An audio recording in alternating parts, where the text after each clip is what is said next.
What immediate steps should you take financially if you lose your job? Ted is here. Let's begin. This is Debt Free in 30. Here's your host, Doug Hoyes. Okay, Ted, according to my script here, it says a significant percentage of our clients here at Hoyes, Michaelis & Associates have experienced unemployment. Does that make sense to you? They get fired, laid off, company closes down, maybe they got sick and couldn't work, or maybe a family member got sick and they had to leave their job to care for them. For whatever reason, you're out of work. Right. So in today's show, doesn't matter why you're out of work, we're going to talk about what do you do. So this is, of course, the Debt Free in 30 podcast. You can tell by the logos we've got all over here. So we aren't going to spend a lot of time talking about resume writing and networking because, frankly, you and I don't know anything about that. Right. When's the last time you applied for a new job? Well, we've been here for 26 years, right? Right. So I'm guessing more than 26, well, at least 30 years ago. So clearly we know nothing about that. But we do have, some thoughts on the whole financial end of it. So to give this some context here in Ontario, Canada, that's where we are sitting today. Right. Back in the period of September through December 2019, you remember that? What we call the before period? The before time. Yes. The unemployment rate for the core working age residents of Ontario, so people aged 25 to 54, was down to around just over 4%. So full employment. Full employment. Because there's always somebody who's out of a job, right? Transition. Yep. So, and, those of you who are history buffs, of course, will remember the events of 2020. We won't discuss them here today. But in May of 2020, that unemployment rate spiked to over 12%. But if you look at the chart, it gradually improved. And by the middle of 2022, it was back to just about 4% again. Right. Back to where it was. It's a different 4%, by the way. Yes, probably. And yet, that was the low point. And for the last 3 years, the unemployment rate has been going up. And here we are as we close in on the end of 2025. The unemployment rate for working age people is in the 7% range. Okay. So not as high as 2020, but a lot higher than it's been in the last few years. Right. So you talk to people every day. Does that make sense to you? Does that sort of jive with what you're seeing? The 2020 numbers were... the 2022 numbers were artificially low because people left the workforce. And then things generally were appearing to get better, so people returned to the workforce. Unfortunately, now we've got more people going after fewer jobs. So the 7% makes sense. And I think it's going to get higher. Yes, that's where I think it's going too. That's kind of where the trend seems to be going. Okay, so that was a long intro. Let's just skip to the end of the show here. Okay. And we're going to do our practical advice. So look for us on Spotify. Excellent. Apple Podcasts, just leave a link, notify button. Yeah, like all these other things. Yeah, exactly. There you go. That's pretty good. Thanks for watching. 3 minutes and 2 seconds. That was fantastic. Okay, so... You get a phone call from HR, which is unlikely for you because you own the company, but they have you come in for a meeting and they say you're fired. I hope they don't say it that way. That's no, pretty they would callous. Probably say it more. Your position. We've gone in another direction. Yes, there you go. It's been made redundant. So, what is? And I'm talking. What's the first thing you're going to be doing? What sort of jumps into your mind? I've lost my job. Okay. Wasn't really expecting it. Where do I start? Well. So start with the obvious things. What is it they're immediately offering you? What are they saying? So if today was just a shock and awe thing, we'll come back and talk to you later. It's going to complicate stuff, but you want to know, if you're a long-term employee, what sort of deal are they legally required to give you versus what they did give you? So maybe you got to talk to a lawyer. Yeah, because you don't know what the deal is. Right. Because there's severance, there's termination. There's a period in lieu of proper notice. I mean, it all depends on, it's a complicated formula. The longer you've been with somebody, the more you're entitled to. And it depends on your age and a bunch of other factors. And so you don't always think about things like benefits, right? Or company RSP contributions, that sort of stuff. All of these things continue during the severance or termination period. Yeah, because your employer could say, here's a bunch of money, goodbye. Right. Or they could say, we're going to pay you over a period of time. They could say, your benefits are going to stay until X. Yep. There's a whole bunch of different things. Well, and when they're firing you or letting you go, that's probably when they're going to be at their most amicable and cooperative. So if you think you want a letter of reference from these people, that might be the day to ask for it. If you start fighting with them over your severance package, the letter could be somewhat terse. Well, and if I was in that situation, obviously I want to maximize the money I'm getting. Yep. And I'd like my benefits to continue for as long as possible. But yes, I would also like a letter of reference saying that, it was a company-wide thing. There were a lot of terminations. You were a great employee. You were wonderful. You're not going to be thinking of that when you get called into HR. Right. It's particularly, if they walk you back with a security guard, say, pack up your box and get the hell out of here. And off you go. So you would recommend chatting with a lawyer? Probably. I mean, again, depends on your level in the company, how long you've been with them, and how complicated this package really is. Yeah, if you've been there for 3 months, it's like, you know what, it's probably not a big deal. If you've been there for 20 years, then yes, you probably want to talk to a lawyer to find out exactly what your rights are. Well, and depending on how many people they're downsizing as well. So if you're in a huge organization and there's thousands of people, there's all sorts of ancillary services they have to provide. So it gets very complicated. Job hunting and so on and so forth. Yeah, probably the larger the organization you work for, the more likely it is they've already talked to legal. They know exactly what's required. They've already thought this through. So spending $10,000 on a lawyer is perhaps not money well spent. If you're in a smaller organization and they're giving you what seems like a paltry amount, okay, that's probably where you're more likely to want to check it out. But you're right. It's not just how much money, it's so what happens to my unused vacation? Did you tack that on? And we already talked about benefits and company pension plans and all the rest. How of long are you going to have to wait before you qualify for EI? Will you qualify for EI? Are they letting you go for cause or for other reasons? I mean, there's all sorts of stuff at play. Well, and if you're getting a severance package, my understanding is EI kicks in when that's done. Right. Because in effect, you're still getting paid. So you've never been in this situation before, hopefully, or it's been a while. So you do want to understand what's going on. Okay, so that's day one. Now let's talk about day two. What are you going to do after the initial shock has worn off here? Okay. Well, again, depending on how quickly all of these things are going to kick in, because usually on day one, if they give you this severance offer, they give you a timeline to how long have you got before you have to sign it back. You got a week to sign it back or whatever it is. Yep. So they don't normally say you got to have back to us by tomorrow. If they do, then you definitely want to talk to a lawyer because they're up to something.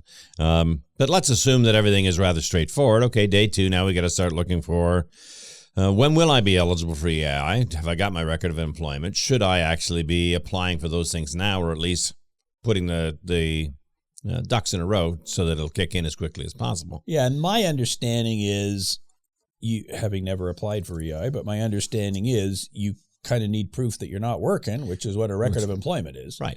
And you won't have that if you've got a severance package still. So right. And because you've got to sign off on it, then they've got to issue the ROE. Well, that doesn't happen in 1 second. Right. There's a bit of a time period. But at the very least, I think I would be doing some investigation. So how exactly does it work with EI? Now, maybe you've got 4 other jobs lined up, in which case, okay, it doesn't really matter. Right. Well, and all of what we've been talking about so far is the income side of it. So yesterday you got a shock saying you're not going to have this income stream anymore, and you just alluded to it. Well, okay, so what are we going to do going forward? So the EI is the fallback position for everybody because it's a government benefit. But if you got 4 other jobs lined up, maybe that's not as important.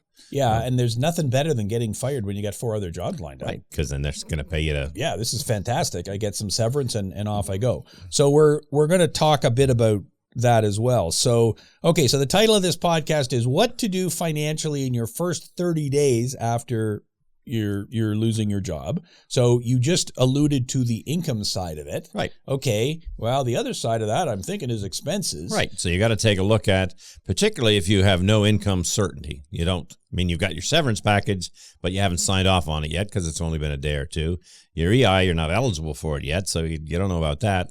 Which of your expenses then can you afford to live without? What can be reduced? What can be eliminated? So there's 2 categories, as you know, because you're a CPA. There's fixed and there's whatever we call not fixed. Yeah. Variable there you now. go.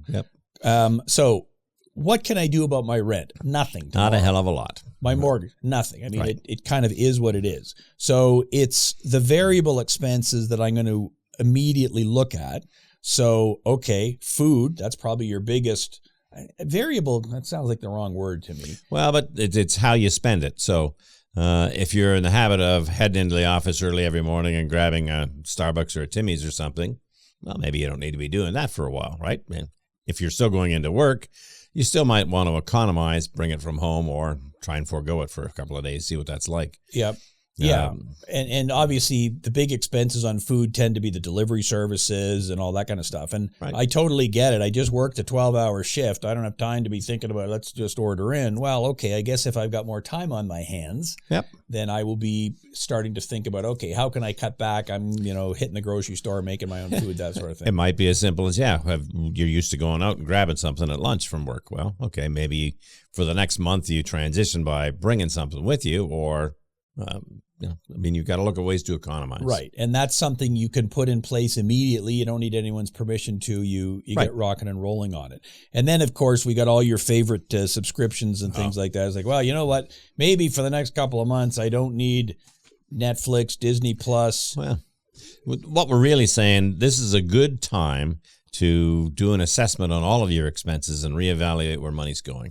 And so remember, what did we call them before? These hidden expenses. Hidden expenses? I don't know. We had a number. We had a term for Somebody it. Somebody put something in the comments to remind us what we're talking about here. All of these things that are just recurring that you don't even know they're there, but this is a good chance for you to go through and discover all of these things. Yeah, and I think obviously it kind of vampire expenses. No, zombie expenses. Could be that. There you go. We're doing our own shtick here, and we don't even know what we're talking about. Zombie expenses. Yeah, those are things that are kind of buried, and you don't see them. But I do agree, getting fired sucks. But hey, this is the perfect opportunity to reinvent myself because I got no choice. Right. I've got a bit of time on my hands, so why not do a deep dive on all my expenses? Pull out my bank statement, my credit card statement. What's this thing? What's this thing? What's this thing? And start blowing those things away. Okay, so I already said we're not experts in this, but let's at least hit the point. Right. That there are some obvious steps to take when you lose your job. And the obvious ones would be what? Well, just brush up your resume, right? Bring it up to date, make it current. If you're on LinkedIn, or if you're not on LinkedIn, get yourself on there. All the places that people now use to look for new employees. Yeah, and I don't know what your industry is, so I don't know how it works in your industry. There may be industry associations where that's where everyone gets a job. Well, maybe it's a case of talking to the union. Right, and you may have a network of people that you used to deal with that, okay, you need to let them know that, I'm now available in case they have opportunities. Because obviously if somebody was dealing with you before, then there's probably some sort of relationship there. Again, if it's a huge organization, they're going to have supports in place. They're going to teach you how to update your resume and do all these other things. Take advantage of all that free stuff if they're offering it to you. Yep, and I want to close the show with some more thoughts on that. But yeah, the obvious things, there are job boards, there's LinkedIn jobs, whatever. Okay, well, set up the alert so that if anything pops up, you see it. Just get into job search mode. I would also be, because this is the chance to reinvent myself, I'd be making a list of my skills. Okay, right. So great. I took that course in Excel back in the year 2000. I wonder if anything has changed in the last 26 years. So maybe this is the opportunity to be upgrading some of those things. Possibly. And I'm not saying go back to a 4-year university program, but if there are some certifications I can get, like if you're working in construction, I don't know what it's called, but there's something you can get if you work high up. So, because it's the safety, how do they say, okay, whatever. Or, my forklift certification or anything like that. And in our world, it would be, well, what different technologies are there that you're not as up to date on? And some of these, it might be as easy as, well, it's a 1-week course, it's an online thing or something. Well, you got time, right? Why not do that? And then you can upgrade yourself there. Particularly if they're offering you any of these services, because it was a big organization you left. Yeah, take advantage for sure. And you already hit on the whole networking thing. Right. Most jobs are not advertised. So if you can use your network to find something, then... Well, and use this as an opportunity to think outside the box. So you've been doing this particular job for 10 years, and now for whatever reason they've downsized you, you're not doing it. What would you have rather been doing for those 10 years? And do you have the skill sets to do that? I've been doing this for 26 years. Right. And do you have any skill sets? No, that's the problem. I'm pretty old and We're stuck. Yeah. But it is a good point. So is the reason you lost your job because it no longer exists? Does it have anything to do with you? Yeah, it may have to do with the industry. So you might be the best horseshoe manufacturer there is, but we're not using horses anymore. And there are a lot of jobs that, according to the interweb, were going to get replaced by AI. Not that one. Not that. No, anything where you actually do real work, you're not getting replaced. But right. I think where AI will either help or hurt is, I don't think it's going to eliminate as many jobs as people think, but I think the people who know how to use it will be the ones who can be that much more productive. Well, yeah, it's going to enhance the efficiency of a certain segment of our employees. Right. The people that are doing repetitive, not necessarily 100% creative tasks. Well, but let's say you're a marketing guy and you do a podcast every week. I'm a marketing guy. I do a podcast every week. Is that what you wanted? Yes, that's exactly what I want. And so you do some searching to figure out that, hey, job loss is a big topic. These are topics that people are interested in. Right. Okay. So then I can go into AI and say, okay, well, tell me a bunch of things that I should do. And then you got to go through it because AI is also, got the brains of a 6-year-old. Exactly. But it gives you that starting point. Right. So rather than trying to think of things completely off the top of your head, it gives you the starting point. So, okay, so you've already kind of addressed this. So reconnecting with contacts you've had in the past. Yep. Your old professor, people you worked with, coworkers, whatever. Industry events. Those are actually coming back because there was a 3-year period where no one left their basement. It just disappeared. But now I know for a fact in Toronto, particularly in months like September, October, November, and March, April, May, when it isn't snowing and people aren't on vacation, the hotels are packed. We used to call them trade shows. Trade shows. And again, it depends on what industry you're in. Right. But in our industry, there are, times where all the insolvency guys get together. You avoid those like the plague because it creeps you out, but I show up at them. So these are not exciting people to hang out with, folks. We're not there for a fun time. But okay, are there things I can go, and just see people? And staying visible. So okay, I got time on my hands. Maybe on my LinkedIn profile, I'll post some new articles or something. What's the old sport metaphor? You never score for the shots you don't take. That's right. Keep shooting. Well, yes. With resumes, it's absolutely a numbers game. Right. You've got a better chance of getting a job if you send out 100 of them than if you send out 10. And maybe you'll need to send out 1,000. Maybe you got to make a ton of phone calls. Just don't anymore. Yeah, you just gotta do it. So okay, so if the reason I got laid off is because my industry no longer exists, all the job got moved to another country, AI took my job, then I guess really it's like you said, it's either pivoting or upskilling. Right. That's right. If your job literally has disappeared and no one else is doing that job anywhere, then you no longer have that as an option. Yeah. So figure out what happened to your job and what your skill set actually prepares you to do instead. Yeah, if you have management skills or people skills, okay, I guess you can do that in any industry. Pretty much. But how do I take what I did over here and transition it to over there? So if you were a car salesman, let's say, and you did that for many years, and now people buy their cars online. I don't know if this is true or not. I'm just making they keep threatening that. It hasn't worked yet. Yeah. Well, I believe with Tesla, that's how it works because they don't have stores. And you got Genesis as one flat price. This is what you pay for the car, right? So it doesn't matter what the salesman does. Of course, what they don't tell you is they still negotiate on the trade-in. So you still need somebody with some skill. But gotcha. Tesla's, the same thing. So they've got limited number of showrooms. You order it online, but there's still more negotiation going on there than you realize. Than what you'd think. So it may be that you think your job doesn't exist. Maybe it still does. I guess you got to look into that. So at what point do I say to myself, you know what? I don't want to be an employee anymore. Maybe it is time for me to create my own job. Maybe I've got to be self-employed. I got to be doing freelance contracting work.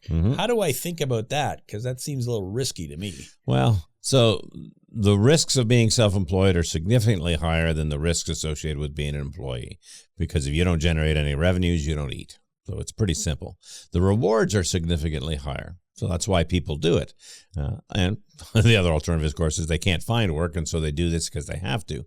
The question is, what skill do you think you can turn into a revenue-generating business? And back when I was a young lad, the partner I worked for at the big accounting firm told me that to be successful in business, you need to have a maker, a seller, and a scorekeeper. And I would add to that, there also needs to be a visionary, somebody who can actually think outside the box. But the maker is probably what you're good at. okay, I was hanging drywall for a guy. Now I can go out on my own. I know how to do that. Right. The seller, okay, maybe you were the salesman, so you're actually pretty good at that. The scorekeeper is, well, that's you and me. The accountants. The accountants to keep track of, well, wait a minute, you got to be selling the product for this much, not this much, or else you lose money. You got to be keeping track. Did you pay your HST? Are you setting aside money for taxes? All that sort of thing. And then the whole visionary thing is, so what is the product or service that people are going to want to buy in the future? I want to get there and do that now. So it is highly unusual for anyone to have all of those skills. Right. I mean, I'm an accountant. I don't consider myself a very good salesman because that's just not my thing. Now, over the last, few decades, you and I have gotten better at each of those things because you kind of have to. Well, we have a different product than most people. Yeah. It's a specialized niche. Yeah.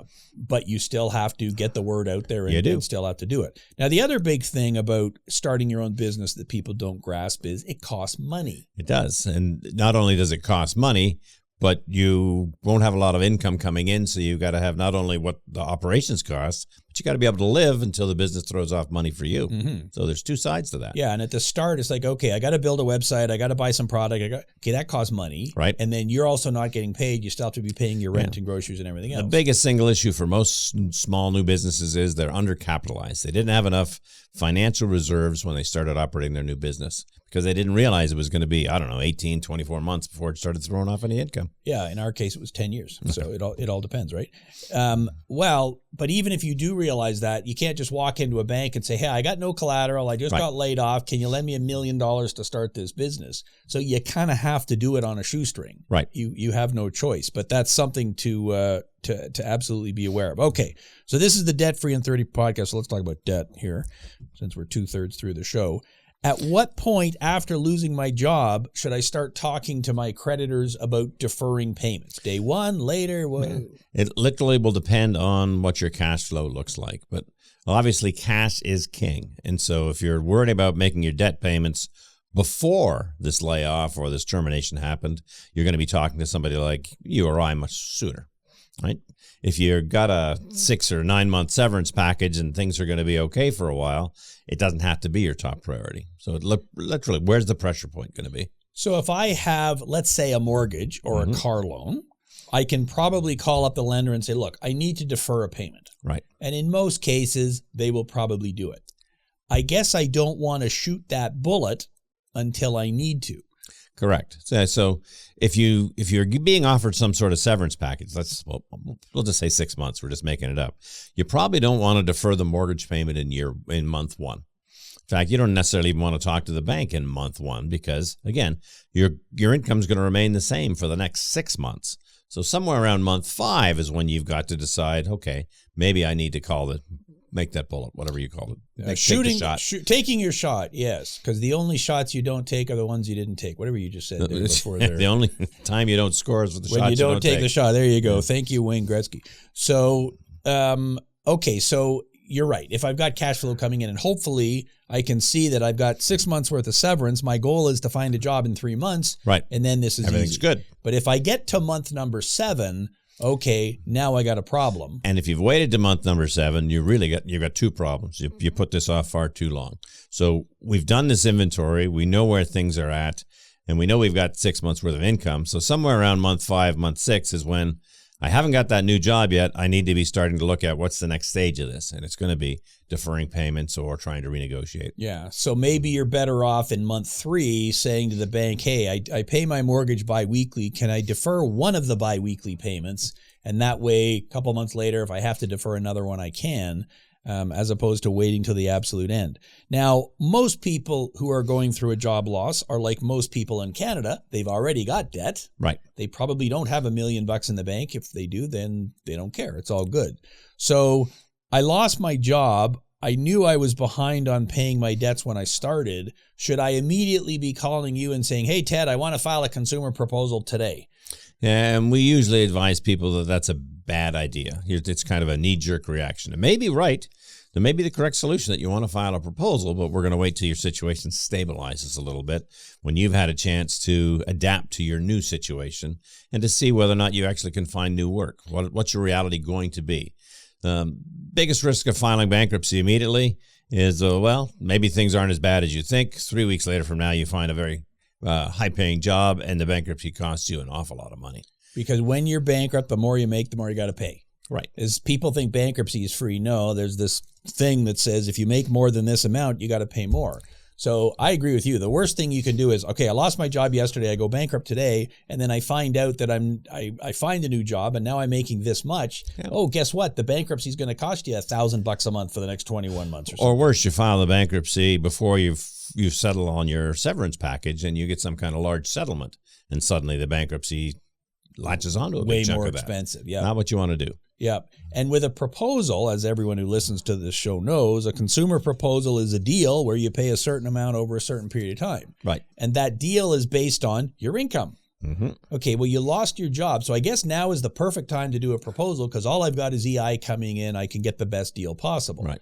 But the creditors are going to look at that and go, but you just lost your job a month or two ago. Right. We expect your income's going to go up. So it's harder for them to accept the deal. The bigger problem, though, is you can't afford it. Right. So suddenly your income is, we know that EI maxes out at $2,500 a month. And on average, our clients were making more than that before they file. So suddenly you don't have enough money to make your basic living expenses, and you're thinking about filing a proposal to settle on your debts. Just financially, it doesn't make a lot of sense. And I don't need protection. When you're on EI. Because they can't garnish my wages if I don't have any. Mm-hmm. So even though you're behind and they're threatening to take you to court and sue you and everything, it's like, well, okay, they sue you, they get a judgment, they can't garnish your wages because you're not working. Right. And when you start a new job, they don't know where you're working because it's a new job. So our advice typically is wait until your situation stabilizes. Right. And you need the protection, and that's when we consider the proposal of the And we have to warn you, there's a segment of our industry, they call themselves debt consultants, they're going to play on your fears. And they don't care that your situation isn't stable. They're going to play on the fact that, you got all this debt, you don't have a regular job, your EI is going to run out, you got to do something. So just be careful. It's good to ask questions. It's good to get this information.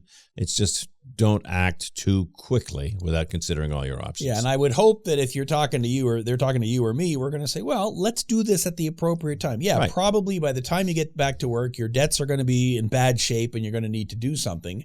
And yes, if you've got family support, maybe doing a proposal now makes sense because they can help you with the payments. Maybe you're going to go back to school for a couple of years, in which case, okay, the bankruptcy probably makes sense because you're not going to have much in the way of surplus income. Although if you're getting a student loan or not, we got to talk about that. It's more complicated. Yeah. So I think I agree. Reach out to a licensed insolvency trustee. I do not agree with what you said that debt consultants are part of our industry. I think they're totally not. But that's cancer. Yeah, exactly. That's what you want to look at. Okay. So bonus tips before we close. You haven't lost your job yet. This is great. This is just you're being proactive listening to this wonderful little podcast we've got. What should you do now, just in case you eventually get fired? Right.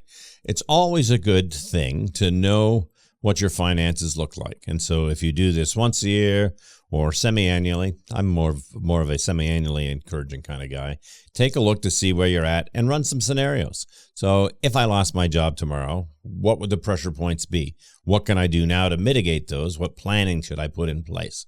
So it's just looking ahead, because at some point, something's going to go wrong. It does for everybody. Yeah, and so where we said, hey, you've lost your job, maybe you should start cutting back on your expenses. Well, maybe you should start cutting them back now, if at all possible. Right. And some of them you can't. I have to pay for transportation to work. I won't have to pay for that when I'm unemployed. But if you can carve back some of that now and build up a bit of cash, or at least get your debt under control, then you're in better shape. And all those things we talked about, refreshing your resume, being up to date on LinkedIn, networking, well, do those things now. Right. It'll probably help you in your current job, but it also gives you an exit door if you need it in the future. Yeah, but at least once or twice a year, devote the day to yourself and do an assessment. This is where I am. This is where I want to be. How am I going to get there? So whenever the time changes, that's twice a year. That would work. Yep. That would work. There you go. Or your birthday and my birthday. There you go. Of course, they don't know our birthdays. No, but he's the summer. I'm the summer. You're Christmas. There you go. It all works out well. So, okay. So before we close, one more bit of advice. It sucks to lose your job. I guess that's not really advice. That's more of a comment, really. But turn it into a positive. You've got the opportunity to reinvent yourself. Correct. So great. Do it. You're no longer stuck in that same old rut. if I lost my job tomorrow, which I guess means you fired me because we're the only two guys who run this place, I'd probably spend, I don't know what it is, 4 hours, 8 hours a day looking for a new job, doing all that kind of stuff and upgrading my skills. But that still leaves me a bunch of time. Don't have my commute time anymore. Right. So, other stuff to do. Yeah. I mean, I'd say, great. Finally, I can go out for a walk every morning. I can get back to the gym. I can focus on my health. I can learn to cook or something because I'm not going to be rushed to do all that kind of stuff. You got more time to do all the other stuff you'd like to do. So I think if you play it right, both your physical and mental health can also improve as a result of this. Sure. Although obviously you got to get over the shock. Yeah, you'll be completely stressed out. So focusing on those other things is not a bad idea. So there you go. That is our show for today. Ted has already told you to like, subscribe, hit the notification button, leave a comment. We did that at 3 minutes and 2 seconds. That's right. That's a new record. There you go. So leave a comment on anything you either agreed with or disagreed with us on this show. And with that, thanks for listening. Until next week, I'm Doug Hoyes. That was Debt Free in 30.